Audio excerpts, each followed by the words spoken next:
시편 48편 14절 한 목소리 합동합니다. 시작. 이 하나님은 영원히 우리 하나님이시니 그가 우리를 죽을 때까지 인도하시리로다. 아멘.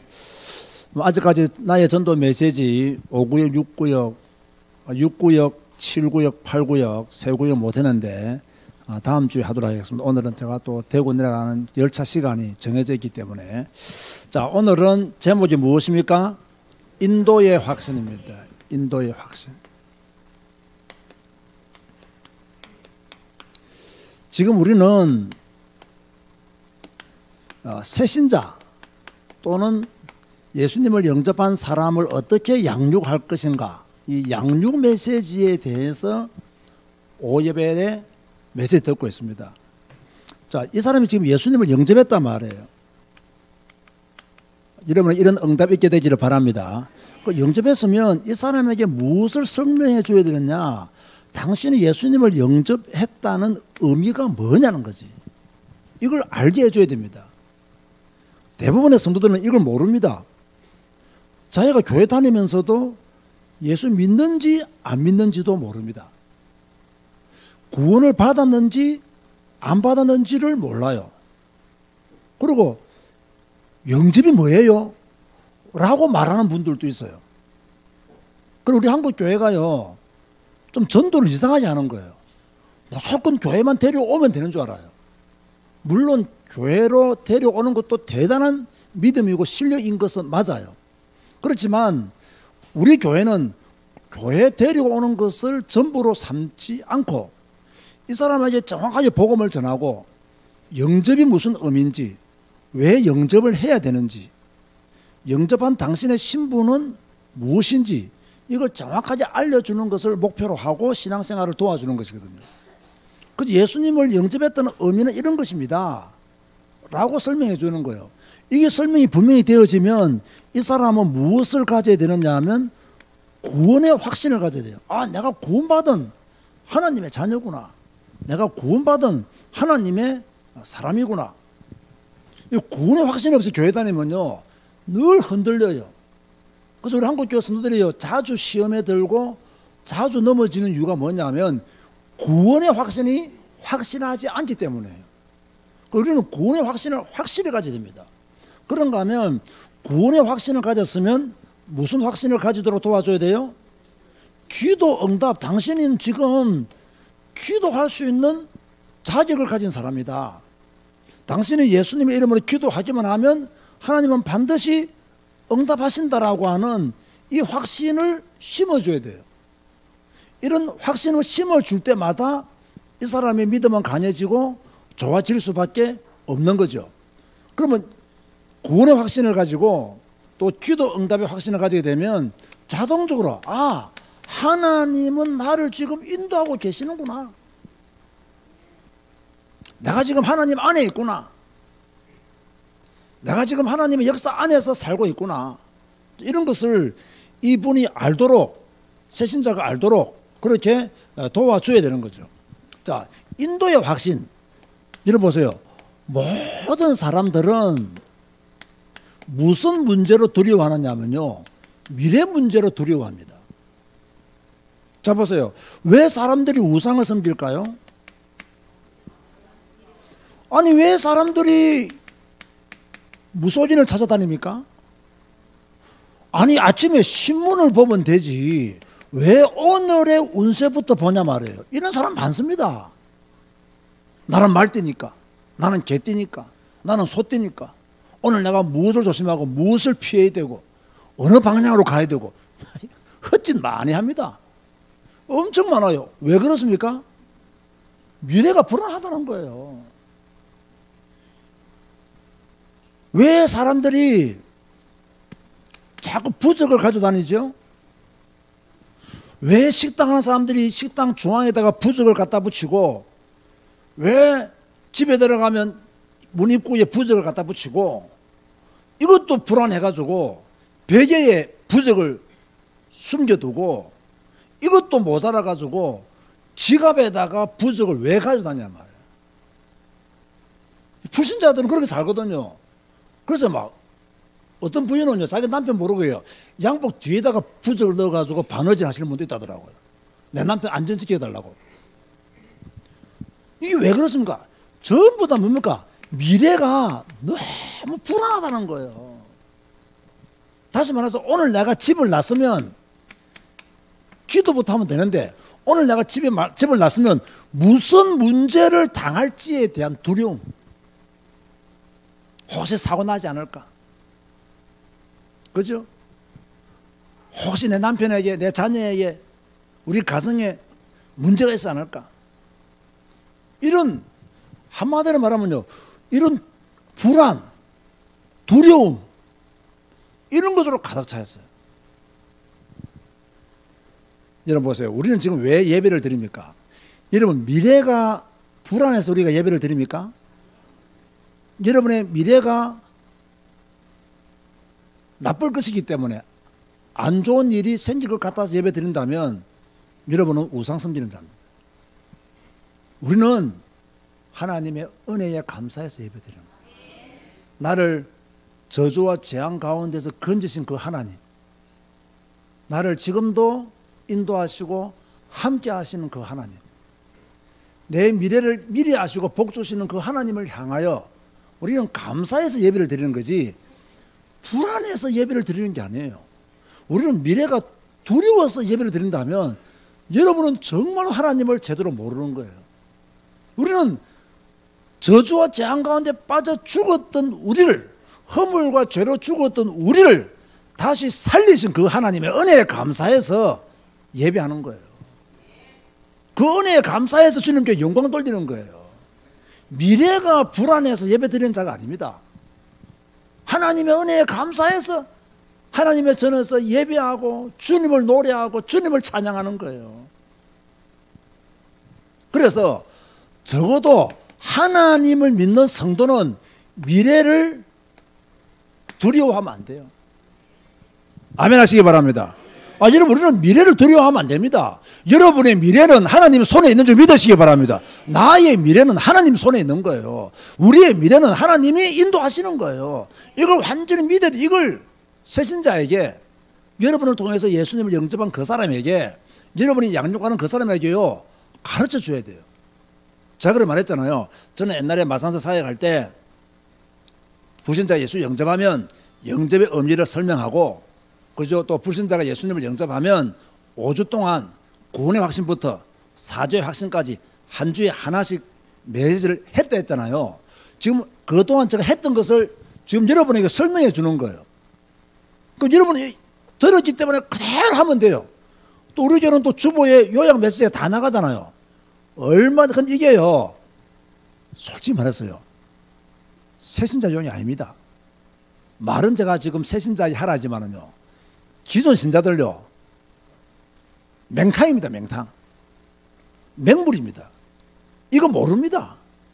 이거요, 말해주면요, 교회는 기뻐합니다. 기존 교회 교인들한테 이 5가지만 말해줘도 막 힘이 쌉니다. 지난 1월 달에 푸놈펜에서 사역할 때 했죠. 캄보디아 장로교 신학대학교에서 세미나를 했단 말이에요. 근데 그 온 사람들 중에서는 캄보디아 현지 목회자들도 많았지만 신학교에 다니는 학생들도 많았어요. 그런데요, 우리 이런 삑 알죠? 우리 후원에서 지금 한국어를 공부하고 있잖아요. 이 삑이 자기 친구들을 몇 명 데려온 거예요. 친구들 왔는데 이 친구들은 전부 다 이제 다른 데서 신학교를 다니고 있는 친구들이에요. 한국어를 좀 배우면서 같이 친해졌던 친구들 같아요. 그리고 삑 옆에 앉았던 그 둘이가 지금 신학교 다니고 있어요. 그리고 한 명은 신학교를 다니는지 안 다니는지는 모르겠지만은 그 여자 청년이었어요. 여자 청년이었는데 제가 그날 구원의 확신부터 이 5가지 확신에 대해서 메시지를 짧게 하면서 지나갔단 말이에요. 이 자매가 쉬는 시간을 하더라고요. 자기는 오늘 메시지를 통해서 너무 큰 은혜를 받았다고. 왜 은혜를 받았느니 물어봤더니 자기는 미래에 소망이 없다는 거예요. 미래에 희망이 없다는 거예요. 나는 그 말이 이해되어지거든. 캄보디아 청년들은요, 이 미래에 대한 소망, 희망이 없는 거예요. 그러니까 늘 불안하고, 교회 다니지만 늘 염려하고, 신앙생활을 한다 하지만은 미래에 대한 불안 때문에 자기 나라가 처한 입장들 때문에 뭐 이렇게 큰 기쁨이 없는 거예요. 근데 오늘 목사님이 5가지 확신을 딱 말해 주실 때 미래에 대한 확신을 가지게 되었고 소망을 가지게 되었다 하면서 애가 눈물을 또 흘리더라니까요. 저는 그걸 보면서요, 아, 참 진짜 신학대학까지 다니고 이렇게 해도 이게 지금 밑바닥 신앙이, 이 근본적인 신앙이 제대로 세워지지 않았구나. 이건 우리 한국 교회의 모습이기도 하거든요. 우리 한국 교회 성도들도요, 이 기본 신앙이 안 됐어요. 기본 신앙이에요. 우리는 이 기본 신앙을 좀 든든해야 됩니다. 정말 내가 하나님 앞에 바로 서고자 하는 온전한 신앙을 가져야 되는 거죠. 우리는 미래를 두려워할 필요 없어요. 말씀 붙잡고 나가면 시온의 대로가 열릴 줄 믿으시기 바랍니다. 아, 눈물 골짜기를 만나는 것이 축복이라니까요. 아, 눈물 골짜기에 있어야 돼요. 그죠? 그래야 주님을 의지하고 주님을 찾고 주님 앞으로 나아간다니까요. 그래서 여러분, 뭐 요즘 우리 교회 성도들 보니까 자녀 문제 때문에 기도도 많이 하시더라고요. 그게 축복의 시간인 줄 믿으시기 바랍니다. 그게요, 전부 다 응답의 시간표예요. 그 눈물 골짜기가 있기 때문에 부모들이 깨어있는 거예요. 그래서 그 눈물 골짜기가 곧 많이 샘이 있다는 걸 알게 돼요. 그게 곧 축복이란 말이에요. 사실 그렇지 않습니까? 자식 문제에 대해서 누가 자신할 수 있겠어요? 아무도 자신 못합니다. 저도 자식 문제는요, 자신 못해요. 그렇죠?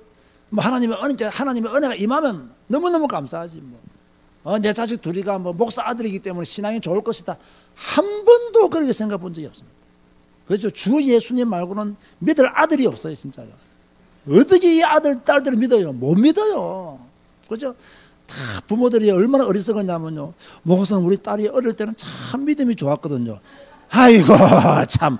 어릴 때 믿음 안 좋은 딸이 어디 있어요? 엄마 따라, 부모 따라 교회 갔는데 그게 믿음이라 할 수 있어요? 지 믿음으로 교회 갈 때 그게 온전한 믿음이에요. 자기 신앙으로 교회를 사모할 때 그게 참 신앙이지. 우리 아들들도 어릴 때 믿음 엄청 좋았어요. 교회 한 번도 안 빠지고 막. 그죠? 성탄절만 되면 모든 발표 다 하고요, 막. 그죠? 더군다나 내가 그때 막 미쳐가지고 막 훈련받아 다닐 때 초박초박 따라다니고요, 막. 다 잘했어요. 문제는 지금이잖아, 지금. 자, 미래 문제 우리는 두려워할 필요가 없다. 그래서요, 말해줘야 됩니다. 당신이 지금부터 해야 할 일이 뭐냐? 지금 예수님을 영접한 이 사람에게 당신이 지금 해야 될 일이 뭐냐? 제가 항상 말했잖아요. 우리가 새신자를 양육하거나 누군가를 도울 때 성경 말씀을 찾으면서 알려줘야 돼요. 잠언 3장 5절 6절 보면 너는 마음을 다하여 여호와를 신뢰하고 내 명철을 의지하지 말라. 너는 범사의 그를 인정하라. 그래야만 내 길을 지도하시리라 그랬잖아요. 그럼 이 사람한테 무엇을 가르쳐 줘야 됩니까? 당신은 지금 마음을 다하여 하나님을 신뢰해라. 지금 당신에게 두려운 일이 있을 것이다. 어려운 일이 있을 것이다. 그러나 염려하지 말고 마음을 다하여 하나님을 신뢰해라. 당신에게 어떤 문제가 있을 것이다. 어떤 사건이 있을 것이다. 당신에게 고난도 있을 것이다. 그 문제, 사건, 고난 때문에 두려워하지 말고 마음을 다하여 하나님을 신뢰하십시오. 이 문제 가운데 하나님을 신뢰하십시오. 그리고 절대로 당신 자신의 명철을 의지하지 마세요. 이 말은 무슨 말입니까? 당신이 지금까지 살아온 방식대로 살지 마세요. 그 말입니다. 당신이 지금까지 해결했던 그 방법대로 해결하지 마세요. 그죠? 그리고 당신이 하나님을 인정하면 하나님이 당신 길을 지도하실 것입니다. 이걸 말해줘야 돼요. 당신이 하나님을 인정하면 하나님이 당신 길을 인정하실 것입니다. 이걸 알려줘야 돼요. 그럼 보세요. 이 새신자 입장에서 볼 때는 굉장한 힘이 돼요. 왜 힘이 됩니까? 아, 내가 지금 할 일은 문제 있지만 마음을 다하여 하나님을 신뢰하는 것이구나. 나는 지금 내 명철을 의지하지 말고 하나님을 신뢰하는 것에 초점을 맞춰야 되는구나. 내가 하나님을 신뢰하면 하나님이 나의 길을 지도해 주시는구나. 여러분들 이 말씀 믿으시기 바랍니다. 지금 여러분들이 여호와를 신뢰해야 돼요. 하나님을 마음을 다하여 바라봐야 돼요. 여러분의 명철을 의지하면 안 돼요. 하나님을 인정하면 하나님이 우리의 길을 지도하시는 거예요. 그리고 당신이 이렇게 살면 하나님이 당신과 함께 하신다고. 당신이 이렇게 여호와를 신뢰하면 하나님이 당신과 함께 하신다고. 마태복음 28장 20절에 내가 너에게 분부한 모든 것을 가르쳐 지키게 하라. 볼지어다 내가 세상 끝날까지 너희와 항상 함께 있으리라 하시니라. 하나님이 당신과 함께 하시면 모든 문제 해결된다. 걱정하지 마라. 당신이 주님을 바라보고 주님 의지하면 하나님이 당신에게 역사하신다. 이걸요, 여러분 들어보세요. 사역자가 확신 있게 외쳐야 돼요.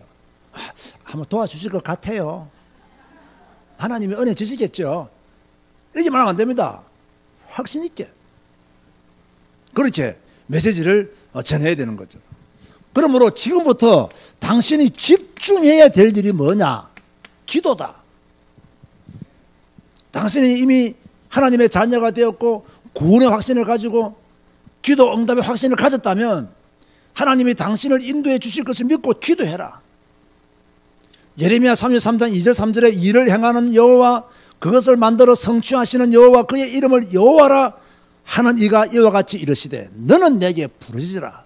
내가 내게 응답하였고 너가 알지 못하는 크고 은밀한 일을 내게 보이리라. 그러므로 당신의 모든 일을 행하시는 분은 누구냐? 하나님이시다. 이게. 당신의 모든 일을 성취하시는 분은 누구시냐? 하나님이시다 말이에요. 그죠? 당신은 이분께 뭐 해야 되냐? 부르짖으라. 그러면 크고 은밀한 일을 당신에게 하나님이 보여주실 것이다. 자, 사랑하는 성도 여러분, 지금 여러분 어려움이 있습니까? 있겠죠. 힘든 일이 있습니까? 있겠죠. 고난의 문제 있겠죠. 답답한 문제 있겠죠. 아이고 속 터져 있겠죠.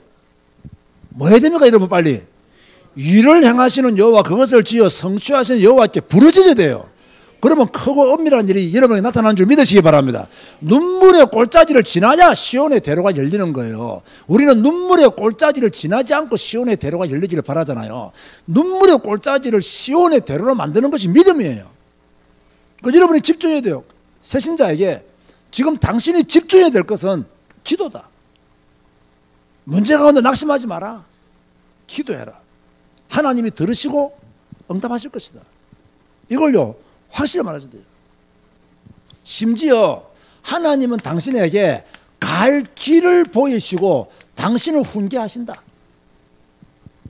왜? 당신을 인도하시기를 원하시기 때문에 하나님은 당신에게 갈 길을 보이실 것이다. 하나님은 왜 당신을 훈계하시느냐? 하나님은 당신을 인도하시기를 원하시기 때문에 하나님은 당신에게 훈계하신다. 그래서 시편 32편 8절에 내가 내 갈 길을 가르쳐 보이고 너를 주목하여 훈계하리로다.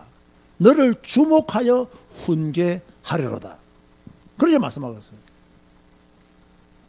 여러분요, 기도하시면 하나님이 여러분의 갈 길을 보이십니다. 기도하시면 하나님이 여러분을 책망하시고 훈계하십니다. 그걸 들으면 돼요. 그걸 듣고 그 말씀에 복종하면 돼요. 그러면 하나님은 언제까지 나를 인도하시느냐? 오늘 본문에 언제까지 나를 인도하신댔죠? 죽을 때까지. 여러분 이 말이 보통 무슨 말이 아닙니다. 죽을 때까지 나를 인도하신다. 이 말을 좀 바꾸면 무슨 말로 바꿀 수 있겠어요? 우리는 죽을 때까지 하나님 못 떠난다는 거예요. 왜? 우리는 죽을 때까지 하나님을 떠날 수가 없어요. 왜? 하나님은 죽을 때까지 우리를 뭐 하시기 때문에? 인도하시기 때문에. 하나님은 죽을 때까지 여러분을 인도하신다는 거예요. 감사하지 않습니까? 아니, 감사하지 않냐고요. 감사하잖아요. 주님은 죽을 때까지 나를 인도하신대. 얼마나 기쁜 일이에요. 주님은 내가 죽을 때까지 나를 인도하신대요. 얼마나 즐거운 일이에요. 주님은 내가 죽을 때까지 나를 주신대요. 얼마나 감사한 일이에요. 아휴, 하나님은 그냥 1년만 인도해 주시지 죽을 때까지 나를 인도해 주셔서 나를 이렇게 고생스럽게 만드십니까? 그렇게 말하면 안 돼요. 주님은 내가 죽을 때까지 인도하십니다. 끝까지 나를 버리지 않겠다는 거예요. 끝까지 나를 사랑하시겠다는 거예요. 끝까지 나를 책임지겠다는 거예요. 그게 얼마나 이것만큼 안전한 보상이 어디 있어요? 얼마나 큰 축복이에요. 언제까지 나를 인도하시느냐? 내가 죽을 때까지. 그러므로 도망갈 수 있어요? 없어요? 없어요. 도망갈 수 없다니까. 따라서 이번엔 좀 재밌는 이야기입니다. 우스운 이야기입니다. 따라서요. 깨갱하고 살자. 그럼 주님 앞에 깨갱하고 살아야 돼. 주님이 나를 죽을 때까지 인도하신다잖아요. 그래 깨갱하고 살아야 돼요. 그걸 막 반항하고 주님 나를 인도하지 마세요. 나도 내 마음대로 한번 살아보겠습니다. 나도 내 뜻대로 한번 살아보겠습니다. 나도 내 힘대로 한번 살아보겠습니다. 이렇게 말할 필요가 없어요. 그냥 깨갱하고 주님이 내가 죽을 때까지 인도하여 주신다니 감사합니다. 내가 죽을 때까지 주님 인도받기를 원합니다. 주님의 인도 속에 있게 하여 주옵소서. 이걸요 여러분들이 고백해야 돼요. 얼마나 감사한 일입니까? 그러면 언제 인도의 확신을 가져야 되느냐? 내가 언제 인도의 확신을 가져야 되느냐? 우리가 살다 보면 불안이 들어와요, 안 들어와요? 불안할 때가 있어요. 정말 불안할 때가 있어요. 이번에 바탄방에서 세미나 마치고 오는데 막 김상섭 장로가 운전을 얼마나 빨리 하든지 막 불안하더라고 내가. 그래서 내가 참다 화가 나가지고 니 지금 운전 잘한다고 자랑하나 내가 그랬어요. 얼마나 불안한지. 길도 안 좋았지 막. 여러분 캄보디아 가보세요. 말이 차선이 없어요. 지 맘대로요. 막 지 맘대로 들어가고 지 맘대로 나오고 막 역주행하고 와도요 아무도 빵빵 안 거립니다. 알아서 살아남기 위해서 피해줘요. 여러분 캄보디아에 굴러다니는 자동차 타이어들 보세요. 끔찍합니다. 그냥 타약 전부 이거 뭐라죠 그거 마모되었다나 그 뭡니까 그거 틈이 없어요. 깊이가 없어요. 전부 다 그냥 뺀질뺀질해요. 버리가 잡으면 그냥 삐 그대로 미끌려요. 불안하지 짝이 없어요. 그럴 때는 막 얼마나 막 세게 모는지 막. 그때 뭐 해야 됩니까? 기도하는 가운데. 그죠? 주님이 나를 인도하신다. 사실은요 운전 저렇게 할 때는 나처럼 그냥 천천히 해 하면 끝나는 문제예요. 그런 불안 아니잖아요. 이거는요 이유도 없이 불안이 생겨요. 괜히 불안해서요. 이상하게 불신앙이 들어오고. 그럴 때 뭡니까? 하나님은 나를 인도하고 계신다. 외쳐야 됩니다. 따라서 하세요. 외치자. 외쳐야 됩니다. 하나님은 나를 사랑하신다. 외쳐야 돼요. 하나님은 나를 인도하신다. 이걸 외쳐야 된다니까요. 살다 보면요 막 염려가 들어와요. 저는 그렇더라고요. 저 어릴 때 아이들을 다 미국 보냈잖아요. 그것도 뉴욕에, 섬찟한 뉴욕에. 나머지 이렇게 뭐 캘리포니아나 시카고 이런 데는요 그래도 좀 괜찮아요. 뉴욕은요 진짜 밤에 못 돌아다녀요. 무서워서. 그리고 뭐 마약도 굉장히 많아요. 나쁜 애들 굉장히 많아요. 그리고 뭐 또 한 번씩 미국에서도 사고 터지잖아요. 뭐 학교에서 뭐 총기 사건이 났더라면요 우리 어머니는 막 전화 와요. 애들 괜찮다면서 늘 전화 와죠. 불안할 때가 많고 염려할 때가 많더라고요. 그때마다 제가 뭐 했느냐, 하나님은 우리 아이들을 인도하고 계신다. 하나님은 우리 아이들을 책임져 주신다. 책임주시지 않더라도 하나님의 뜻이 있을 것이다. 하나님은 분명히 인도하실 것이다. 늘 인도의 확신.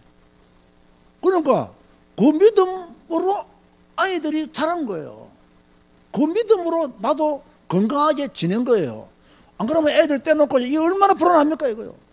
애들 떼놓고 얼마나 염려가 됩니까. 그런데 하나님이 우리 아이들을 인도하실 것이다. 하나님이 나를 인도하실 것이다.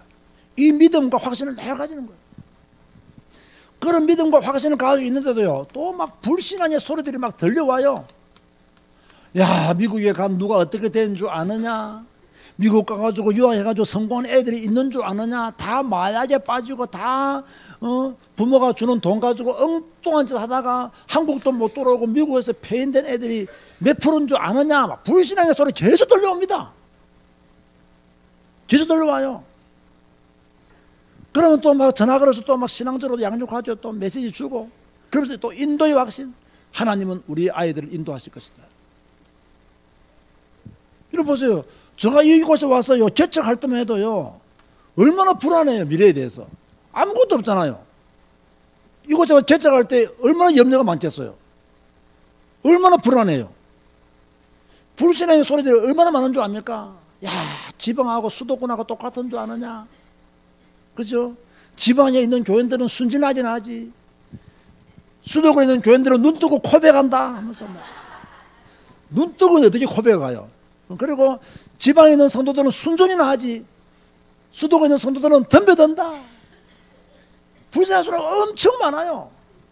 엄청 많아요. 지방에 있는 성도들은 그래도 어린아 있지. 이곳에 뭐 어리도 없다. 100% 불신앙의 소리예요. 그럼 나는 무슨 확신 가져야 돼요? 아니다. 하나님이 나를 인도하신다. 하나님이 내게 만남의 축복을 주실 것이다. 하나님의 주권 속에 내가 있다. 이걸 믿는 거예요. 저는 그 믿음을 가지고 온 거예요. 하나님의 주권 속에 내가 있다. 하나님은 내 발걸음을 인도하신다. 하나님은 내가 나의 40대 내가 개척하기를 원합니다라고 기도했기 때문에 하나님이 정확하게 내 나의 40대 개척의 기회를 주셨다. 그럼 나는 가는 것이다. 저는 너무 간단하게 생각했어요. 왜? 불신앙의 소리를 이길 수 있는 것은 하나님의 말씀을 믿는 거예요. 하나님이 나를 인도하신다. 그리고 온 거예요. 그래서 내가 지금 가만히 생각해보면요, 내가 마산에서 계속 목회했으면 더 좋았을까?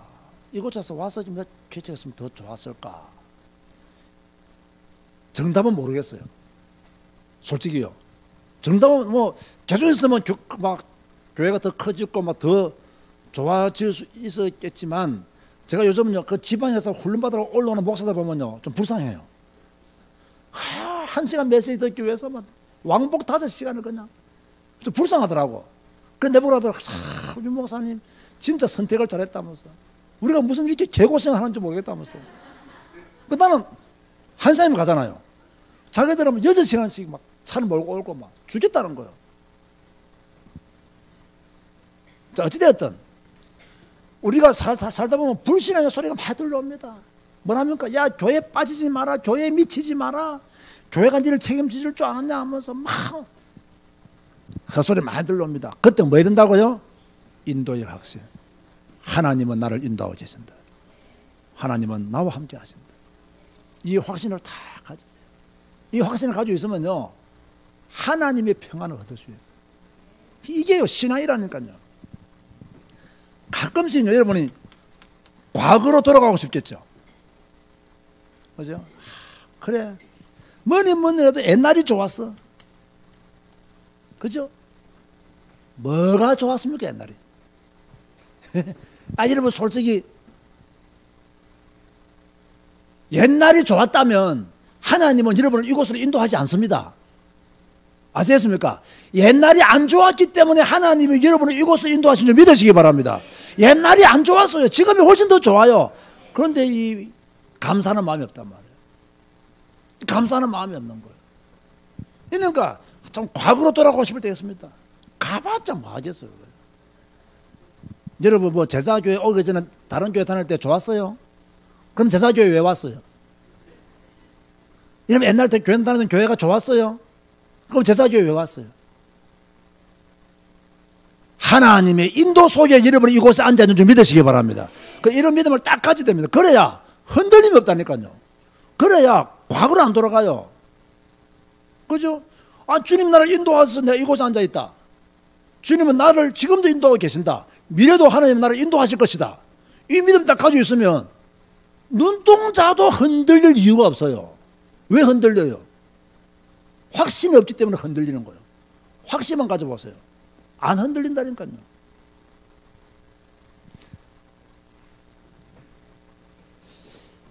자, 언제 우리가 인도의 확신을 가져야 되느냐?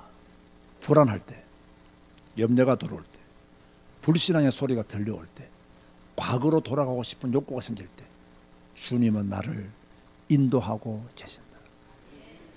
나는 지금 주님의 인도 속에 있다. 이걸요, 확신해야 돼요. 그래야 사탄이 떠나가 버려요. 그래서 제가 결론을 이렇게 했죠. 오늘 뭐라 했냐? 오늘부터 염려하지 말고 하나님이 나를 인도하신다는 무엇을 가지라? 확신을 가지라. 무엇을 가지라? 큰 소리로 무엇을 가지라? 무엇을 가지라? 확신을 가지라. 주님이 나를 인도하신다. 나는 주님의 주권 속에 있다. 그 누구도 내 앞길을 막지 못한다. 내가 주님의 인도 속이기 때문에 나는 반드시 승리할 것이다. 이 확신은 어디에서 나오는 확신이라야 되느냐? 말씀 속에서 나오는 확신이라야 돼요. 이게 막 동기를 부여시켜가지고 막 의사가 아니에요. 내가 매일 성경 읽고 말씀 읽는 가운데 확신을 딱 얻어야 돼요. 주께로부터 힘을 얻는 사람은 행복합니다. 제가 그 말씀을 붙잡고 40도 날씨 속에서도 승리했다. 우리가 말씀 속에서 확신을 가져야 됩니다. 사탄은 누구를 안 건드리느냐? 확신을 가진 자를 안 건드립니다. 늘 비실비실거리고요. 확신 없으면요 늘 건드려요. 여러분 딱 보세요. 저를 보세요. 여러분이 목사가 되었다 한번 생각해 보세요. 여러분이 목사가 되었으면요 목사의 관점에 딱 성도 바라보잖아요. 딱 보면요 답이 딱 하나 나옵니다. 뭔지 아세요? 늘 시험에 드는 사람이 시험에 들어요. 늘 이상한 소리 하는 사람은요 한 3개월 안 하다가 3개월 후에 또 해요. 한 2개월 안 하다가 또 2개월 후에 또 해요. 약간 헛소리 하다가 목사가 좀 눈치 주면요 움찔하고 가만히 있다가 틈만 생기면 또 부활해가지고 또 합니다. 이상합니다. 그 사람의 습관은 못 고쳐요. 그런데요 솔직히 말해서 눈길 한 번 안 줘도요 시험에 안 드는 사람은 절대로 안 듭니다. 이 사람은 시험 자체가 뭔지를 모르는 것 같아. 이게요 무식한 게 아닙니다. 이게 엄청난 위치에 가 있는 거예요. 엄청난 수준에 가 있는 거예요. 시험 자체는 몰라요. 목사가 자기를 인정 안 해주면요 그것 때문에 늘 시험 드는 사람은요 1년에 분기별로 시험이 됩니다. 분기별로 자기 인정 안 해준다고, 자기 아는 척 안 해준다고. 어떤 사람은요 아는 척 한 번 나고 밥 한 번 안 먹어도요 절대로 시험 안 됩니다. 절대로 시험 안 돼요. 시험 들 이유가 없잖아요. 성경 읽겠다, 강단을 통해 메시지 주겠다, 말씀 따라 기도하고 있겠다. 시험 들 이유가 없는 거예요. 그러다 이렇게 가보면요 우리 청년들하고도 이렇게 밥을 자주 먹는 애들하고 자주 먹고 또 안 먹는 애들하고 잘 안 먹어요. 내가 이제 딱 보면요 지금 딱 보더라도 우리 교회 청년들하고 밥 한 번도 안 먹은 애가 이소영이에요. 이소영하고 나하고는 단 둘이 만나도 밥 먹은 적 없지, 그지? 한 번도 없어요. 소영이는 그것도 모른다니까. 목사님이 다른 애들하고 다 밥 먹었다는 거 모른다니까. 그러니까 시험에 안 들어요. 그런데 이제 어떤 애들은 누가 밥 먹는데 왜 내가 밥 안 먹지? 시험 들기를 딱 5분 대기조처럼 기다리고 있다니까요. 이런 경우는 제가 좀 무식한 예를 들면 그런 거예요. 일부러 내가 소영이가 밥 안 먹은 건 아니고 그저 밥 먹다 보면 또 빠져주지 않습니까? 딱 목사 입장에 보면요 딱 시험에 드는 사람은 항상 시험에 들어요. 저 사람이 조용히 가만히 나 싶으면 발작을 해요. 그래서 어떤 사람은 가만히 놔둬도요 절대로 시험 안 들어요. 시험 안 들어요. 여러분 보세요. 사탄은 누구를 안 건드렸냐면 확신 가진 사람을 안 건드려요. 확신 가진 사람 절대로 안 건드려요. 그래서 확신은 믿음이요 믿음은 곧 응답으로 오는 거예요. 확신은 믿음이에요. 이 믿음은 무엇으로 온다고? 다 응답으로 와요. 다 응답으로 와요. 자, 우리 교회가 캄보디아 선교하잖아요. 이 조그마한 교회에서 예산도 몇 억 안 되는 이 교회에서 그죠? 뭐 목사와 함께 몇 명이 계속 돌아다니면서 복음 전하고 캄보디아에 사역하고 있다. 누가 우리를 알아주지도 않아요. 그죠? 누가 우리를 알아주지도 않아요. 누가 알아달라고 우리가 사역합니까? 아니잖아요. 우리의 사명이니까. 우리에게 은혜 주는 은혜니까. 나는 이렇게 할 수 있다는 게 너무 고맙고 너무 감사하고요. 그죠? 지금 그동안 하나님이 나를 훈련시키시고 나를 준비시키시고 하셨던 모든 것이 캄보디아 사역을 위해서 마치 나를 훈련시키시고 나를 준비시키신 것 같아요. 저는 그런 생각을 하고 있어요. 그러니까 나 이걸 제대로 해야 되겠다. 그래서 내가 소금 목사한테 이번에 내가 두 가지를 지시하고 왔어요. 하나는 우리 저 땅에 언제 건물 지을 줄 모른다. 우리 교회가 이렇게 큰 교회가 아님을 네가 알지 않느냐. 그러나 건물 짓고 난 뒤에 신학교를 한다. 너무 늦다. 그러나 제가 캄포원동 갈 때마다 하는 그 세미나하는 교회가 있어요. 그 문텐 교회 목사인데 시설점이 괜찮아요. 뭐 기숙사도 있고. 그 교회에서 일단 신학교로 시작하자. 너희들 가서 이번에 언론해라. 신학교 시작하자. 시작하되 누구부터 학생을 받느냐. 캄보디아는요. 신학교도 공부 안 하고 자기가 목사라는 사람이 너무 많아요. 자칭 목사가 있어요. 안수도 안 받아놓고 자기가 목사라 그래요. 솔직히 속구 목사도 안수 받기 전에 자기 목사라 했잖아요. 우리하고 생각의 개념이 다른 거예요. 이런 구조로 계속 캄보디아가 가면 캄보디아 교회의 질을 높이는 데 내가 한계가 있겠다. 그래서 캄퐁톰에 있는 지역 목회자 중에서 목사로 하면서 신학 공부 안 한 사람들 먼저 학생으로 받고 신학교를 시작하겠다. 그 이야기 했어요. 그 사람들부터 먼저 교육을 시키겠다. 그 다음에 시험 공부 다 끝나면 성경고사 시험을 쳐서 합격하는 사람에 한해서만 안수를 주겠다. 성경고사 불합격하면 안수 안 줘. 내가 내는 성경고사 문제 이 정도는 맞춰야 그래도 목사할 수 있는 자격이 되는 거지. 성경도 세 번도 안 읽고 무슨 목사 하느냐. 그 맞다는 거예요. 그래서 가서 지역에 있는 목회자들과 언론해라. 만약에 오케이하면 시작하자. 그리고 캄보디아 목사들 중에서 몇 명의 교수는 준비해라. 그리고 주 강사는 내가 하겠다. 이렇게 시작되었지만 나는 캄보디아 전역을 다니면서 하는 세미나를 잠시 중단하고 신학교에다만 전념하겠다. 그렇게 했어요. 그리고 내가 받기 잡는 보고도 한국어 교사 자격증 따라 했어요. 왜? 신학교 시작하면 한국어 가르쳐주겠다. 한국어 가르쳐주겠다. 그리고 한국어도 각 교회에서 추천하는 학생 2~3명씩만 받겠다. 뭐 이런 이야기를 이제 제가 생각하고 있는 거죠. 두 번째, 크리스찬 언론 협회를 만들어라. 지금은 별로 중요하지 않은 것처럼 보이지만 미래를 보면 굉장히 중요한 것이다. 그러니까 만들어라. 그러니까 뭐 캄보디아는 언론의 자유가 사실 없다고 봐야 되거든요. 그러니까 그건 조금 더 찾아보겠다. 그건 찾아봐라. 일단 신학교 문제부터 해결하자. 저는 신학교가 만약에 자기들끼리 지역 모친연합회 그렇게 하겠다면 저는 그렇게 하려고 그래요. 그리고 나는 등록금도 받는 데 있습니다. 등록금 받는다. 캄보디아는 전부 다 무료거든요. 무료 정도가 아닙니다. 저는 어제요 깜짝 놀란 소식을 들었어요. 무슨 소리 들었냐면 뭐 우리는 목회자를 촉상해서 때로는 어려운 목회자가 있으면 차비도 주거든요. 그런데요 한국계 목사님들이 가면요 아이들 집회 참석하잖아요. 오면 다 일부씩 돈 일부씩 다 준대요. 근데 애들이 뭐 수백 명 수천 명 모이는 거 아무 일불 주보세요 이러면 나는 10,000명도 모으겠어요. 오는 뭐 애들만 일불 다 준다는 거예요. 그런 선교는 안 된다. 그래서 저는 소금 목사 보고 밥 먹고 교육 받는 거는 다 너가 자칫 돈 대라. 되고 교수비는 강사비는 안 받겠다. 우리는 강사비 줄 것도 없고 받을 것도 없고. 그리고 캄보디아 목사님들도 강사비 없다. 없다. 나도 강사비 물론 받을 생각도 안 하고 나는 더 퍼주고 와야 되겠지만 안 하겠다. 우리 그것도 언론해라 했어요. 공짜로 와서 배운다 안 된다. 그리고 그 목회자 와서 배우면 그 교회에서 회비를 내도록 해라. 그건 당연한 거다. 교회를 위해서 주의 종을 예비하기 때문에. 그래서 자기가 알았다고 가서 언론하겠다고. 저는요 만약 소금 목사가 그렇게 잘 언론해서 지역 협회에서 한다면 기껏 우리 교회는 빨리 헌신해야 됩니다. 그 지역에 있는 지금 목사를 하면서 신학 공부도 안 하고 안수도 안 받고 목사라고 막 돌아다니면요 여기서 사이비가 다 나옵니다. 여기서 이단들은 다 나옵니다. 그죠? 이단도 구분하지 못하는 어리석은 사람들이 굉장히 많이 나옵니다. 근데 감사한 건요 소금 목사 그래요. 저보고 이번에도 캄퐁톰에 있는 목사님들이 왜 윤수준 목사님이 캄퐁톰에 안 오냐고. 소금 보고 그랬는데 야 다른 지역으로 모시고 다니지 말고 우리 지역에 오라 그러라고.